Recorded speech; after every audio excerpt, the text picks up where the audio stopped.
Bismillah. Innal hamdalillah hamdan katsiran thayyiban mubarakan fih wa asyhadu an la ilaha illallah wahdahu la syarikalah wa asyhadu anna Muhammadan abduhu wa rasuluh. Amma ba'du. Alhamdulillah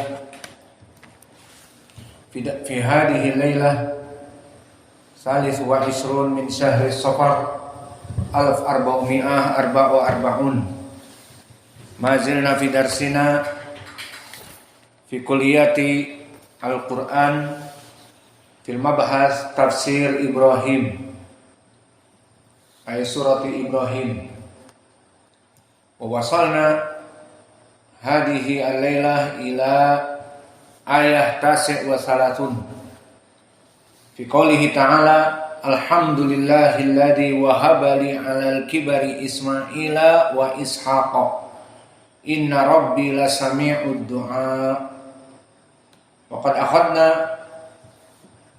fawaid dari ahkam tajwid, yang mana ahkam tajwid yang kita keluarkan hanya ahkam tajwid Hafs an Asim, karena ayat ini sama dari 3 qiraah Warsh, qiraah Al-Kisai dan Hafs an Asim, semuanya sama, tidak ada perbedaan.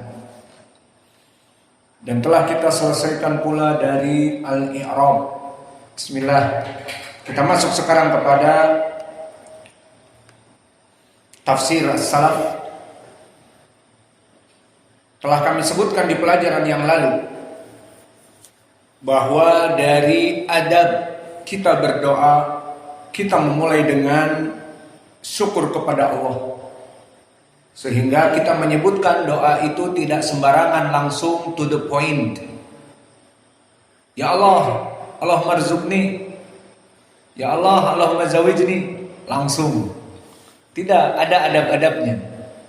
Pertama, melafadzkan syukur kepada Allah. Alhamdulillah wassalatu wassalamu ala Rasulillah, salawat kepada Nabi. Dan ini bukan hanya sekedar adab yang tanpa dalil. Ini berdalil. Maka dalilnya seperti di dalam surat Ibrahim ini, di mana Ibrahim di saat meminta doa, Rabbi ja'alni muqimas shalah wa min dzurriyyati, dan juga Rabbana ighfirli wa li walidayya wa lil mu'minin, ini semuanya doa meminta kepada Allah. Namun dimulai dengan bersyukur apa yang telah Allah berikan kepadanya. Apa? Alhamdulillahilladzi wahaba li 'alal kibari Ismaila wa Ishaq. Baru setelah itu dia menyampaikan doa. Dan begitupun dari Sulaiman alaihi salam, di saat dia berdoa kepada Allah, Rabbi auzi'ni an ashkura ni'matak allati an'amta alayya wa ala walidayya wa an a'mala shalihan tardahu wa adkhilni bi rahmatik fi ibadikas shalihin. Maka di sini bersyukur Sulaiman alaihi salam, Rabbi auzi'ni an ashkura ni'matak allati an'amta alayya wa ala walidayya. Karena kenikmatan yang Allah berikan kepada Daud dan kepada Sulaiman, itu keagungan yang Allah berikan. Dan disebutkan walaqad ataina Dauda wa Sulaimana ilman wa qala alhamdulillah alladzi faddalana ala katsirin min ibadihil mu'minin. Maka ini adalah kenikmatan yang tidak banyak diberikan kepada kaum mukminin. Tentang apa? Tentang ulimna mantiqat tayr, bisa berbahasa dengan burung-burung dan binatang yang lain, seperti semut juga. Maka di saat itu juga wa husyira li Sulaimana junuduhu minal jinni wal ins wa tayri.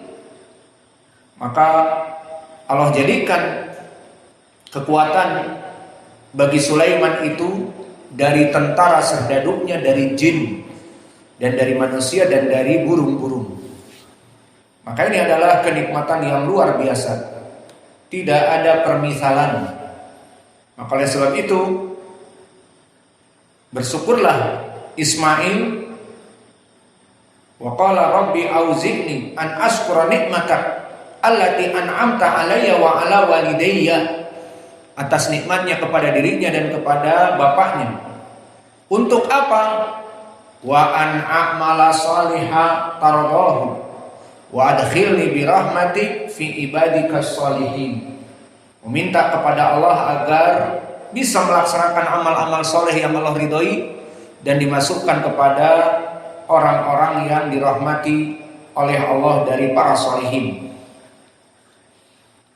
Dan di dalam ayat ini juga pendalilan tentang pengisbatan sifat wahab untuk Allah. Maka sifat wahab maknanya asalnya adalah pemberian, penganugerahan. Maka Allah mempunyai sifat menganugerahkan, menghadiahkan, memberikan kepada hamba-hambanya yang Allah cintai. Maka dari sifat wahab dijadikan nama Allah Jalla wa'ala, dan ini kaidah di ilmi tauhid al-asma wa sifat, bahwa kita menyebut Allah dengan nama yang mulia dari sifatnya yang ulia, dari sifatnya yang tinggi. Mengambil nama Allah yang mulia dari sifatnya yang tinggi. Maka Allah dinamai dengan Al-Wahhab ala wazn fa'al, maknanya sangat banyak pemberian dan wahab. Maka dia itu ala wazn fa'al, ay sigah mubalaghah, katsirul hibbah wa katsirul utiyah, dinamakan dengan Al-Wahhab. Maka dalilnya di Al-Qur'an seperti Allah mempunyai sifat wahhab di dalam ayat ini. Alhamdulillahilladzi wahabali. Maka aku bersyukur kepadamu wahai Allah, telah memberikan aku anugerah alal kibari, dalam usia yang sudah 90 mendapat Ismail dan 120 mendapatkan Ishak, umur yang sudah tua, alal kibari. Maka poinnya di sini bahwa Allah mempunyai sifat menganugerahkan. Dan itu seperti dalam surat Asy-Syura Allah berfirman, yahabu liman yasha inatha wa yahabu liman yasha adzukura. Dan begitupun dari nama Al-Wahhab, maka telah disebutkan di Al-Quran karena sifat Allah yang maha menganugerahkan, maha pemberi, maka dinamai Allah atas dirinya sendiri dengan Al-Wahhab, ay maha pemberi, maha penganugerah yang paling banyak pemberiannya. Maka di dalam surat Ali Imran Allah berfirman, Rabbana la tuzigh qulubana ba'da id hadaitana wa hab lana. Ada huwa hab lana dari fi'lun amr, dari sifat inilah miladun rahmatan innaka antal wahhab. Maka nama Al-Wahhab dikarenakan sifat wahab lana, maka berikanlah, anugerahkanlah kepada kami dari rahmatmu, innaka antal wahhab. Maka dialah atau kamulah wahai Allah yang maha pemberi anugerah.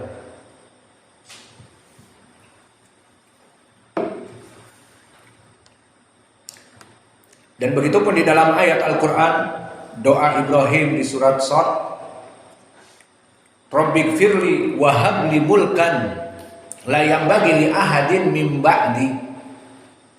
Maka di sini Sulaiman menginginkan bahwa ilmu menaklukkan jin dan berbicara dengan binatang itu tidak diberikan kepada yang lainnya. Sehingga Nabi Muhammad SAW diriwayatkan oleh Imam Muslim dari Abi Hurairah bahwa dia dulu di saat sholat, ifrit dari jin yang mempunyai kelebihan dibanding jin yang lainnya ingin memutuskan sholat Nabi. Maka Nabi berkelahi dengan jin dan Allah mengizinkan bahwa dia menang. Wa innallaha amlakani minhu. Maknanya Allah memenangkan dia. Siapa? Nabi Muhammad dari ifrit.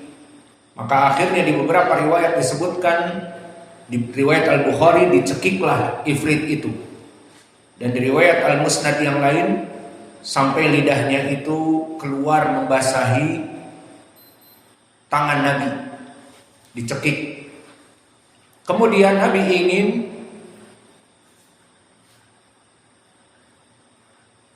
ifrit ini dilihat oleh anak-anak kecil dari ahli Madinah. Tadinya dia ingin mengikatnya di pondasi-pondasi masjid. Namun teringat doa saudaranya Sulaiman alaihi salam, Rabbighfirli wa habli mulkan la yanbaghi li ahadin min ba'di. Maka akhirnya diurungkan untuk mengikat jin tersebut karena telah berdoa Sulaiman agar dia tidak diberikan ilmu-ilmu yang Allah berikan kepadanya kepada nabi-nabi yang lain dan orang yang lain. Kemudian dari faedah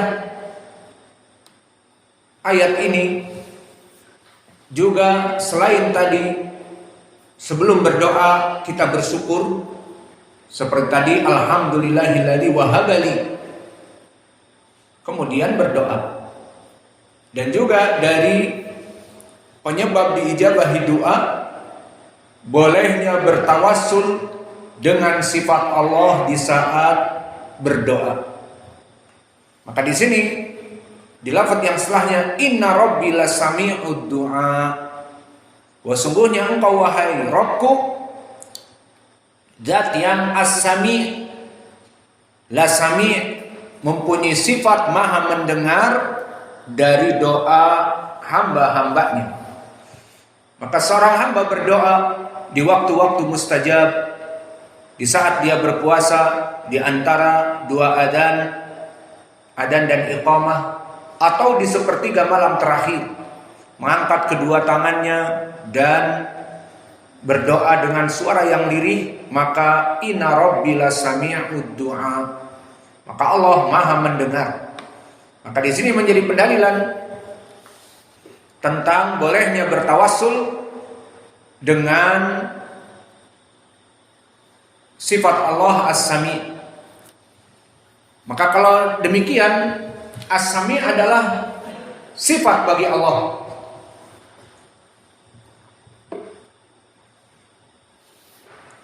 Maka di sini pun kita mengambil faedah bahwa Allah mempunyai sifat as-sami' yang maknanya maha mendengar.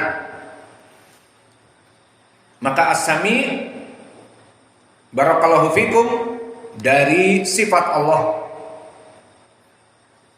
Maka pendalilan pertama sebelum kita masuk kepada permasalahan as-sami', bolehnya kita bertawassul dengan menyebutkan sifat Allah dan nama Allah. Maka di dalam ayat ini inna rabbi lasami'ud du'a, baru kemudian Ibrahim berdoa setelah bertawassul. Inna rabbi lasami'ud du'a dengan namanya. As-sami' di sini namanya dari sifat as-sama'. Maka menjadi pendalilan tentang bolehnya seseorang bertawasul agar diijabahi doa, bertawasul dengan nama Allah. Inna rabbi lasami'ud du'a, baru membaca doa. Rabb ij'alni muqimas shalah wa min dzurriyyati Rabbana ighfirli wa liwalidayya wa lil mu'minin. Dan ini permasalahan yang syar'i, bertawasul dengan menyebut nama Allah. Juga seperti di dalam hadis, kalau tadi di Al-Qur'an inna rabbi lasami'ud du'a, kemudian berdoa. Juga di dalam hadis diriwayatkan oleh Imam Al-Bukhari dari Ubadah bin Samit bahwa Nabi Muhammad sallallahu alaihi wasallam bersabda, barang siapa yang bangun di malam hari kemudian membaca alhamdulillah wa subhanallah wa la ilaha illallah wallahu akbar wa la haula wa la quwata illa billah, summa qala Allahumma ighfirli au da'a ustujiba lahu fa in tawadda'a wa shalla qubilat salatuhu. Maka maknanya barang siapa seorang yang bangun dari tidurnya kemudian dia membaca la ilaha illallah wahdahu la syarikalah lahul mulku wa lahul hamdu wa huwa ala kulli syai'in qadir, kemudian